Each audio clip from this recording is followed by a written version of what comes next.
আসসালামু আলাইকুম। রন্ধন শিল্প বাই সামিনাতে আপনাদের জানাচ্ছি স্বাগতম।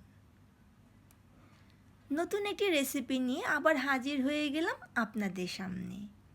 চিংড়ি মাছের ভর্তা। চলুন তাহলে দেখে নেওয়া যাক রন্ধন শিল্প বাই সামিনা কিভাবে চিংড়ি মাছের ভর্তা তৈরি করছে।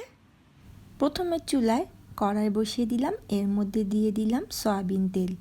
তেলটা মোটামুটি গরম হয়ে আসলে এর মধ্যে দিয়ে দিব পেঁয়াজ কুচি তেলের সাথে দিয়ে পেঁয়াজটা যখন একটু বাদামি কালার হবে তখন এর মধ্যে দিয়ে দিব লাল শুকনা মরিচ, কাঁচামরিচ, রসুন। ঝাল আপনারা যেমন পছন্দ করেন তেমনভাবেই দিবেন। একটু লবণ দিয়ে মরিচটা পেঁয়াজের সাথে একটু ভালোভাবে ভেজে এর মধ্যে দিয়ে দিব চিংড়ি মাছ।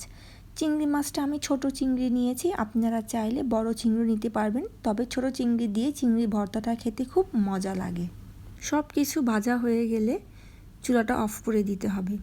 এরপর শিলপাটায় বেটে নিতে হবে ভর্তাটা। প্রথমে আমি কাঁচামরিচ শুকনো মরিচটা ভালোভাবে বেটে নিলাম। কাঁচামরিচ শুকনো মরিচ বেটে নেওয়ার পর এখন রসুন, পেঁয়াজ আর ভেজে রাখা চিংড়িগুলো একসাথে সুন্দর করে বেটে নিতে হবে। আপনারা যদি কেউ আদা বাটা পছন্দ করেন সেভাবে বেটে নেবেন, আপনারা যদি কেউ মিহিভাবে বেটে খাওয়া পছন্দ করেন সেভাবে নেবেন।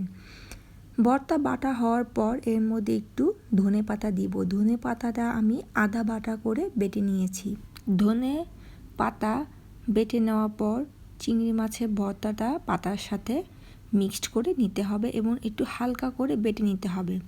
এরপর পাটার থেকে তুলে যে কড়াইতে চিংড়ি মাছের সব কিছু ভাজা হয়েছিল সেই তেলের মধ্যে ভর্তাটা দিয়ে দিলাম।